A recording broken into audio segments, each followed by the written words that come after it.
ஒரு அழகான கிராமத்தில் மண் வீட்டில் 2 யானைகள் வாழ்ந்தனர்.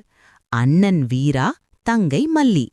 ஆனால் இன்று மல்லிக்கு பசிக்கிறது. அண்ணன் கவலைப்பட்டு சொல்கிறான், கவலைப்படாதே, இன்று உனக்கு சாப்பாடு தருவேன். வீரா கிராம சந்தைக்கு சென்று வேலை தேடுகிறான். ஒவ்வொரு கடையிலும் கேட்டாலும் யாரும் வேலை தரவில்லை.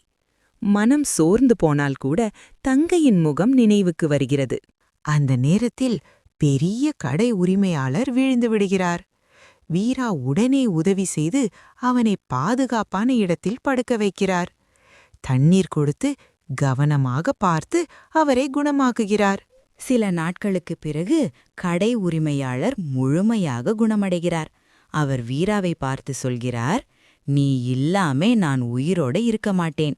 இன்றிருந்து இந்த கடை உன் வேலையிடம். வீரா தினமும் கடையில் உழைத்து முதலாம் சம்பளத்தை பெற்றான். அந்த பணத்தால் மல்லிக்கு உணவு வாங்கிக் கொடுக்க முடிந்தது. அவரது கண்களில் மகிழ்ச்சி, தங்கையின் முகத்தில் புன்னகை. மண் வீட்டுக்கு வந்து வீரா தங்கைக்கு உணவு கொடுக்கிறார். மல்லி அதிர்ச்சி நிறைந்த முகத்தில் கேட்கிறது, எப்படி அண்ணா? வீரா முழு கதையை சொல்லி முடிக்கிறார். இருவரும் புன்னகை கொண்டு மகிழ்ச்சியாக வாழ்ந்தனர். பணம் இல்லாமலும் நல்ல மனம் இருந்தால் வாழ்க்கை தானாகவே வழிகாட்டும்.